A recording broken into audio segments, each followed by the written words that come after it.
Hello everyone.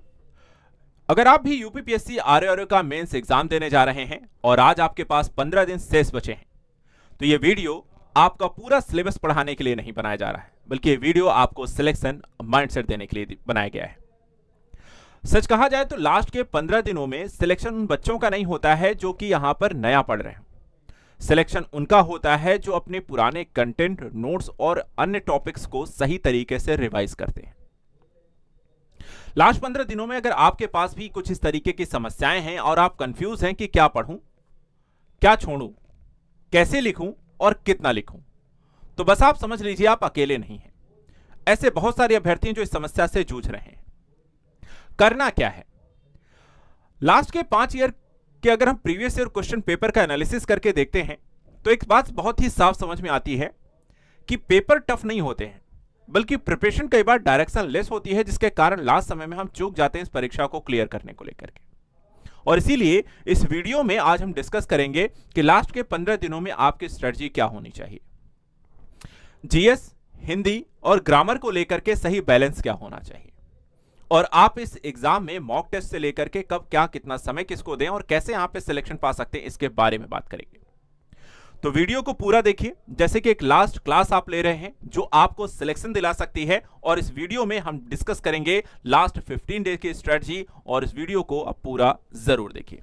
सबसे पहली चीज देखिए, यहां पे ऐसे अभ्यर्थी जो ध्यान दीजिएगा, करने हम क्या जा रहे हैं। सबसे पहले यहां पे हम बात करेंगे कि आपको क्या करना है और क्या नहीं करना है, जो कि बहुत जरूरी है। लास्ट के 15 दिनों में हम सबसे पहले आपको बताते हैं कि आपको क्या नहीं करना है, इन चीजों से किनारे का हो जाना है। सबसे पहली बात यहां पर आपको करनी है कि न्यू बुक और नोट से दूरी बनाइए। बहुत सारे अभ्यर्थी, मैंने पहले भी कहा कि आपका सिलेक्शन इसलिए नहीं होता है क्योंकि आप नई चीजों के पीछे जा भागने लगते हैं। कोई नई मार्केट में बुक आ गई जो शॉर्ट नोट्स पर बेसिस है, शॉर्ट्स तरीके से लिखी गई है, या बहुत यहां पर लोग यहां पर एक दूसरे को रिफर किए पड़े हैं। देखिए यहां पे हर चीज नई यहां पर अच्छी नहीं होती है। कई बार ओल्ड इज गोल्ड होती है।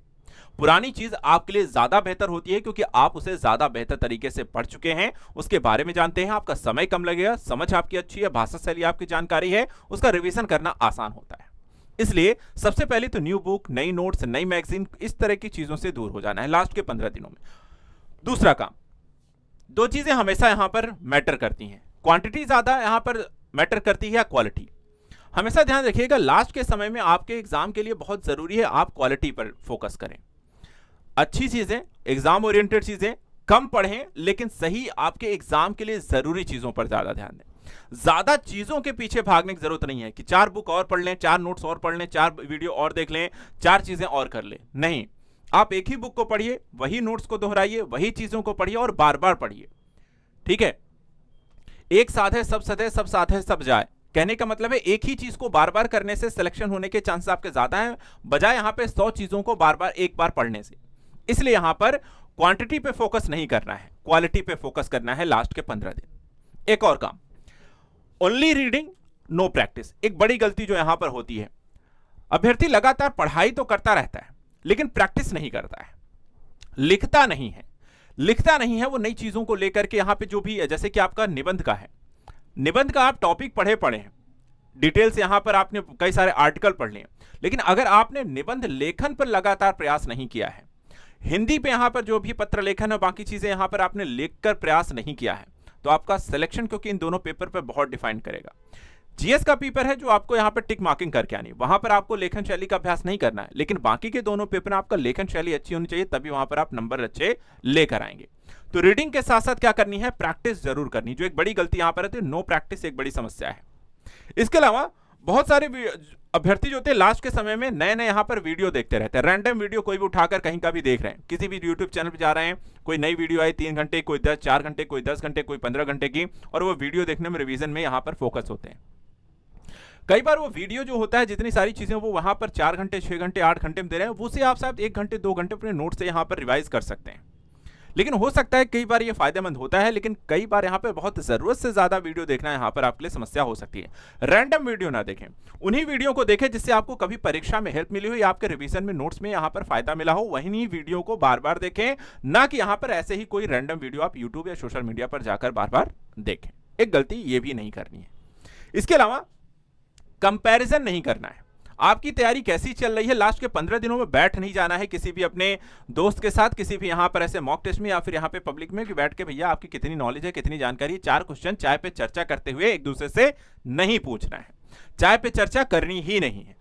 अपनी चाय अपने घर पे बनाइए, अपने रूम पे बनाइए, पीजिए और वहीं पे अपनी पढ़ाई करिए, अपने डेस्क पर बैठिए और उसको रिवीजन करिए।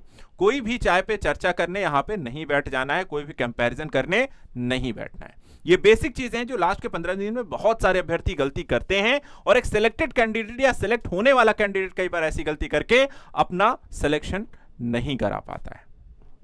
सबसे पहली चीज तो नहीं करना है, ये चीज पर ध्यान रखना है। करना क्या है वो बता रहा हूं, समय आपको लगाना कहां है वहां पे आप फोकस करना है। सबसे पहली चीज देखिए, जैसे मैंने कहा निबंध लेखन और पत्र लेखन पर ध्यान देना, यानी कि जो नो प्रैक्टिस वाली समस्या है उसको प्रैक्टिस में लेकर आनी है। निबंध लेखन करना है, पत्र लेखन करना है, हिंदी के यहाँ पे जो लेखन है, अनुवाद है, बाकी सारी चीजें जो भी लेखन शैली के तहत आपको पेपर हिंदी के सामान हिंदी पेपर पत्र लेखन में आना है और साथ ही साथ आपका निबंध लेखन है, वहां पर आपको कोशिश करनी है कि निबंध लेखन पत्र लेखन करना है। इसके लिए एक टाइम शेड्यूल बनाना है, उसके लिए भी डिस्कस करेंगे कैसा होगा, क्या टाइमिंग रहेगी, उसके बारे में बात करेंगे। दूसरी चीज यहां पे लगाना है, देखिए प्रैक्टिस के लिए एक और पहलू आता है मॉक टेस्ट लगाना। लास्ट के 15 दिन है और इस लास्ट के 15 दिन में आपको मॉक टेस्ट जरूर लगाना है। आपके 3 पेपर हैं, 3 पेपर में यहां पे टारगेट करिए कि यहां पर कितने लगा सकते हैं। कम से कम 15 दिन है, हर एक के 5-5 जरूर लगे। डेली एक यहां पर अभी प्रैक्टिस से लगाएंगे, एक दिन जीएस का, फिर एक दिन सामान्य हिंदी का, फिर निबंध का, फिर अल्टरनेट आ जाइए, फिर जीएस का लगाइए, फिर हिंदी का लगाइए, फिर यहाँ पे निबंध का लगाइए और साथ साथ पढ़ते रहिए। 15 दिनों में आपके सभी के यहाँ पे कम से कम 5-5 सेट आप प्रैक्टिस कर सकते हैं और ये कंपलसरी है, इसको करना है सभी स्टूडेंट्स को। एक काम और यहाँ पे करना है, वीक एरिया का रिवीजन जरूर करना है। ये सभी को देखिए पता होता है, लास्ट के 15 दिनों में एक से दूसरे सिरे तक पढ़ाई नहीं करनी है, कोशिश करनी है उन पर फोकस करना जो आपके वीक सेक्शन है। जैसे बात करते हैं जीएस में क्या वीक सेक्शन हो सकता है। जीएस में हर स्टूडेंट का देखिए हिस्ट्री है, पॉलिटी है, ज्योग्राफी है, इकोनॉमी है। एक तो सब्जेक्ट वाइज वीक सेक्शन हो सकता है, किसी की हिस्ट्री वीक हो सकती है, किसी की साइंस वीक हो सकती है, किसी की पॉलिटी वीक हो सकती है, किसी का ज्योग्राफी वीक हो सकता है। एक तो वो, दूसरा चीज हर एक सब्जेक्ट में भी हर चीज आती है ऐसा नहीं है। हर एक सब्जेक्ट में, जैसे हिस्ट्री हो गई तो हिस्ट्री में कौन से पोर्शन से ज्यादा क्वेश्चन आते हैं। लास्ट के 15 दिनों की स्ट्रेटजी को कुछ ऐसे बना करके रखना है, जो वीक सेक्शन है, वीक सब्जेक्ट है या ज्यादा आने वाले टॉपिक हैं, उन पर ज्यादा फोकस होकर के अपने रिवीजन प्लान को बनाना है। अपना यहां पर एक टाइम टेबल ऐसा यहां पे क्रिएट करना है सभी को, ठीक है। इसके बाद जो है लास्ट के 15 दिनों में देखिए सोशल मीडिया बहुत चला लिया, लेकिन 15 दिनों से थोड़ी सी दूरी बनानी है। सभी अपने यहाँ पर जो इंस्टाग्राम है, जो फेसबुक है, जो बाकी यहाँ पे आपके सोशल मीडिया यूज कर रहे हो, उसको कुछ दिनों के लिए यहाँ पर आप या तो कर दो बंद कर दीजिए, कुछ दिन के लिए यहाँ पर उसे छोड़ दीजिए। फोन को यहाँ पर चाहे सोशल मीडिया को डिलीट कर दीजिए, क्योंकि रहता है तो कई बार आदमी खोलता है, या अपने सोशल मीडिया अकाउंट्स को डिलीट कर दीजिए, वापस से आप उसे फिर से एक्टिवेट कर लीजिएगा। डीएक्टिवेट भी आप उसे कर सकते हैं, लेकिन 15 दिनों के लिए आप इसे बंद कर दें, ताकि बाकी चीजों पर बार बार फोन अगर उठाएं तो उन पर एक्टिविटी के लिए एक रील यहां पर देखने के चक्कर में 10 रील एक्स्ट्रा नहीं देखनी है, एक वीडियो देखने के चक्कर में 10 वीडियो और नहीं देखने लग जाना है। अपना समय यहां पे खराब नहीं करना है। इसके अलावा यहां पे एक काम और आपको करना है, टाइम डिवाइड करना है। 15 दिनों के लिए एक टाइम प्लान बनाना है लास्ट के 15 दिनों का। उस 15 दिनों के प्लान को ही यहां पर आपको फॉलो करना है। 15 दिनों में आपको करना क्या है, जो प्लान क्या होगा वो भी आपको मैं बता देता हूं कि आप सभी को देखिए यहां पर करना क्या है।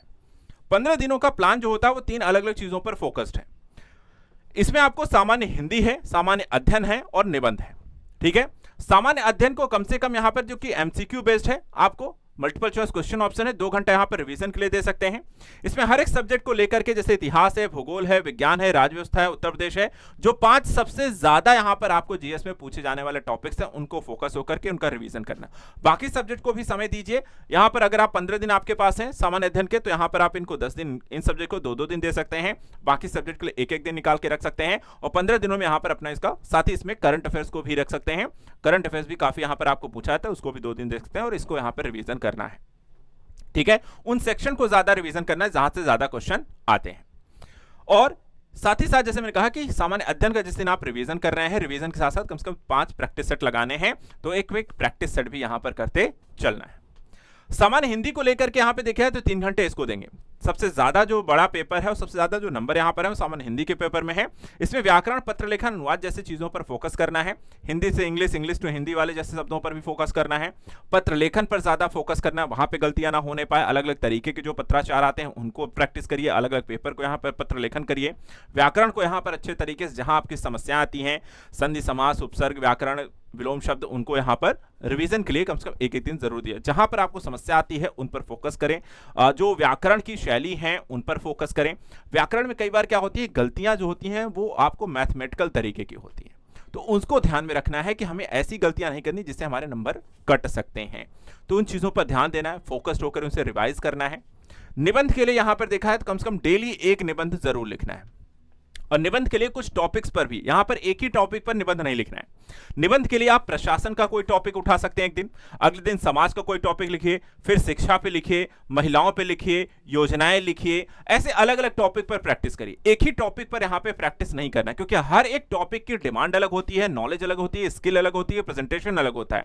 निबंध को यहां पर निबंध की शैली में लिखने का प्रयास करिए। उसका इंट्रो में हमें कितने वर्ड देने हैं, उसकी मेन बॉडी यहां पर क्या रहेगी, निष्कर्ष के लिए कितना यहां पर शब्द रखनी है, और उस हिसाब से वहां पर उसको एक प्रोफार्मा बना करके प्रैक्टिस लगातार करनी है। डेली कम से कम एक यहां पर आपको निबंध लिखना है, और 15 दिन यहां पर ऐसे 15 निबंध आपको 15 कम से कम 10 से 15 टॉपिक पर अलग अलग लिखिए, या 5 से 7 टॉपिक पर लिखिए, एक एक या दो टॉपिक लिखिए, और ये यहां पे जरूर करना है।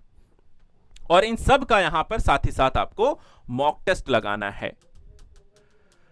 मॉक टेस्ट डेली एक लगाना है, और इनका यहां पर 2 घंटे, 3 घंटे और 2 घंटे के साथ साथ डेली यहां पर एक मॉक टेस्ट जो होगा आपका कम से कम 2 से यहां पे 3 घंटे का होगा, तो एक उसके लिए। तो टोटल अगर हम यहां पर बात करें 10 घंटे का एक रूटीन आपका रहेगा।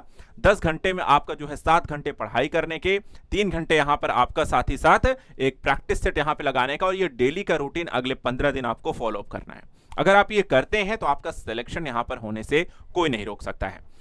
अगले वीडियो में यहां पर हम डिस्कस करेंगे आरओ को लेकर के क्या कहता है पिछले 5 साल का एनालिसिस, और उससे जुड़े हुए अन्य टॉपिक, परीक्षा को लेकर के क्या होगी स्ट्रेटजी, क्या क्या चीजें आपको ध्यान में रखनी है परीक्षा के ओरिएंटेशन को लेकर के, और क्या अन्य समस्याएं, जैसे कई चीजों को लेकर के लगातार आपको गाइडेंस दी जाएगी, ताकि आप लास्ट के 15 दिनों में कोई गलतियां ना करें।